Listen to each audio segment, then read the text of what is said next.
Ding dong, Chapek's gone. Hey guys, Big Red here. I normally don't get into this side of the theme parks, the political side, all that kind of stuff, because I always want the channel to be on a more positive note.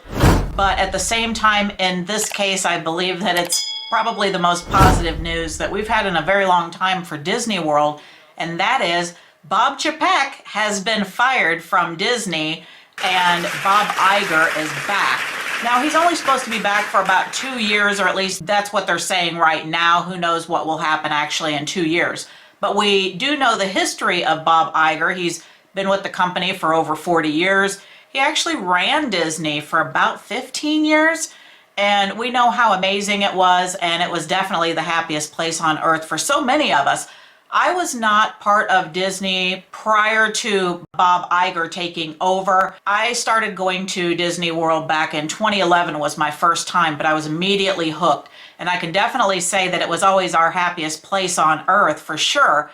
But obviously when Bob Chapek took over in 2020, things went downhill very quickly, unfortunately, and all of the hard work that Bob Iger and the amazing team of people that have worked to build Disney up, it didn't take very long for Bob Chapek to destroy it, unfortunately. Stocks have plummeted. People are basically furious because their happiest place on earth has been kind of tainted. But the prices have skyrocketed. He made no bones about the fact that he was going to increase, and cut budgets. Cut. Well, the places that he cut budgets, employees, to me, that's so wrong. There's no point in taking people's jobs away. That was never a necessary thing for them to have to do. And they were kind of working on skeleton crews there for a while during the initial part of COVID. And it's sad when you destroy people's livelihood just for the sake of the almighty dollar. Disney was never suffering, ever. So the fact that he was taking away people's livelihood, to me, that's just gross. I don't like that idea at all. But also skyrocketing the price of the tickets, the price of the resorts. I mean, when it was costing as much to stay at one of the all-star value resorts as what it would have cost for me to stay in one of the deluxe resorts during the off season, there's just something seriously wrong about all of that. It's not necessary to take advantage of the people that got you where you are today. And they've taken away so many of the perks. I am so hopeful that they decide to bring back the Magical Express. I don't know if that will ever come back or not, but take a look at all the things that they've taken away, all the perks. The Magical Express, the Fast Pass system, well, now it's the pay for it Genie Plus system where it's a hose you kind of deal. And just all of these extra costs and the price hikes, and he kept saying he was doing that so that he could weed out the Rif-Raf. Like, Rif-Raf? Once again, that's just gross. All the people that firmly loved Disney and they were being weeded out because they were riff-raff because they didn't have enough money to please him. That's such an incredibly obscene statement to make and just so insulting. I am thrilled that Bob Iger is coming back. I am familiar with the way that the parks run during the time that he was there, and I can honestly say we were there a lot. But normally I would not do one of these kinds of videos, but Bob Chapek he caused us problems. And so that's maybe why I'm going to go ahead and spill the tea, so to speak. And I've had a lot of questions about why is it that you guys switched from being nonstop Disney to all of a sudden now you are nonstop Universal. Well, there is a very good reason for that. We had annual passes for Disney World. We were there a lot. And our passes expired during COVID shutdown. When the world shut down, our passes expired during that time. But there is a period before expiration and a period after expiration where you're supposed to still be able to go ahead and renew your annual pass. obviously when the world was shut down, I wasn't going to be calling to get my passes renewed. Everybody was off of work. People had not yet figured out how to work from home. Everything was so new to everyone that nobody really knew how to deal with things. So I wasn't going to be calling during shutdown to get my passes renewed. So as soon as the world opened back up, we called in so that we could go ahead and renew our passes. But we were told, oh, we're not selling new passes at this time. And I said, I needed to renew, but our passes expired during shutdown, but we're still within our grace period. They said, we're not selling new passes at this time. So this went on and on. They kept sending us up the food chain, and we went all the way up to Chapek. And it was over the course of months because we kept getting the same runaround. It didn't matter who we spoke with. We kept saying, no, it expired during shutdown. I didn't really understand what was going to happen during COVID. I don't think that a lot of people could possibly comprehend what that was going to be like. Obviously, this is the first pandemic that we had been through. So I did not know ahead of time, oh, well, then maybe I should go ahead and renew my Disney pass because the world is going to shut down for a period of time. So I need to go ahead and jump on that. So once everything opened back up and we dealt with the runaround and we were constantly thrown, oh, well, let me go ahead and send you to this person. Everybody said the same exact thing. No, I totally get what you're saying. You are within the grace period, but I don't have the authority to override this. It's showing as a new annual pass. Well, like I said, I went all the way up the food chain to Bob Chapek and was still basically told the same exact thing. They did not even honor their own rule. They didn't honor their rule and allow us to renew our annual passes. So my frustration of having to deal with that, and like I said, this went on for months. So finally one day I said to Gary, I said, you know, what would you think about going to Universal Studios?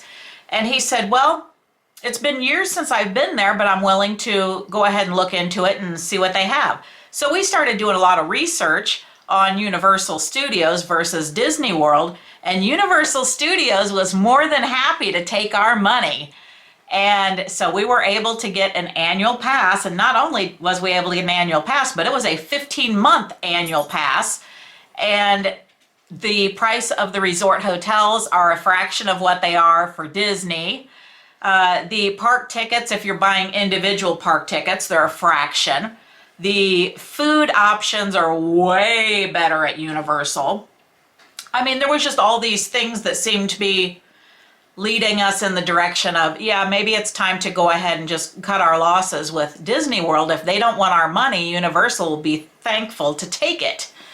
So we went ahead and got our annual passes. Well, in the midst of all that, we found out we absolutely love Universal Studios and Islands of Adventure and City Walk and all of their beautiful resorts that they have. Their hotel rooms are phenomenal and the food options are great.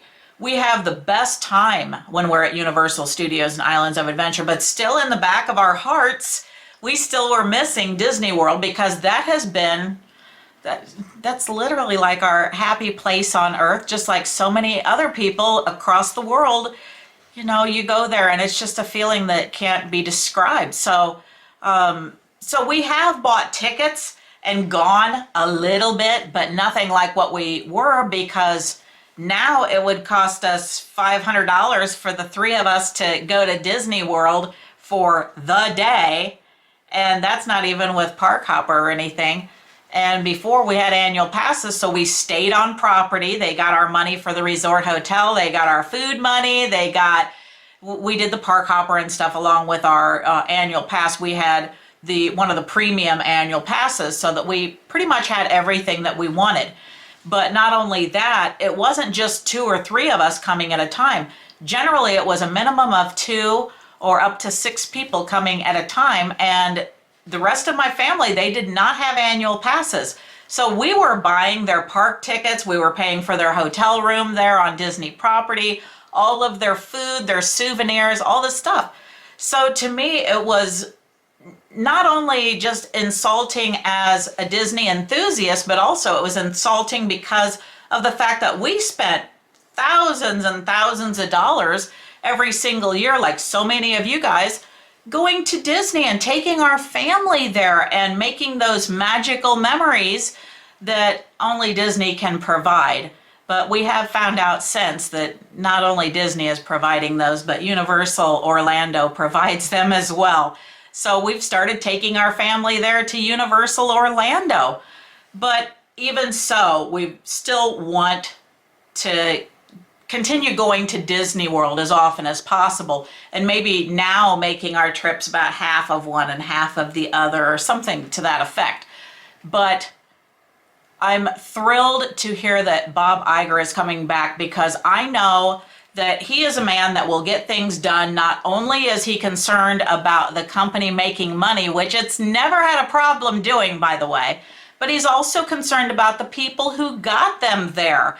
It is the fans who got them to the level that they are at. It's not the fact that Bob Chapek screwed everybody in the midst of it that made them incredibly famous and made everybody yearn to go there. It was the magical event. It was the fact that people would save for the entire year or 2 or 3 years so that they could take their kids there and they could make these magical memories. So I do believe that Bob Iger has not only the company's best interest at heart, but I think he also has all of the fans' interest at heart, and that he will actually get Disney World back to where it was, or at least close. But it might take some time. I am just super excited about the fact that Disney has finally listened to their fans. This has been going on for, what, close to 3 years now. But as long as he was making big money, they didn't really care if he was screwing over everybody in the process. But there comes a point where it's just not right. And you don't want to take advantage of the people that got you where you are today. It's never a good option for any company. You have to respect the people that got you there. So thank you, Disney, for bringing Bob Iger back and actually giving us the hope for a better future. If you are new to this channel, please hit that like and subscribe and ring bell notifications so you don't miss out on the latest and greatest. Also, please don't forget to check out some of our other great videos we have on the parks, the rides, resorts, resort rooms, Skyliner rides, day trips, car shows, outdoor pizza oven videos, Universal Studios, Islands of Adventure, and Disney World. Thank you so much for watching.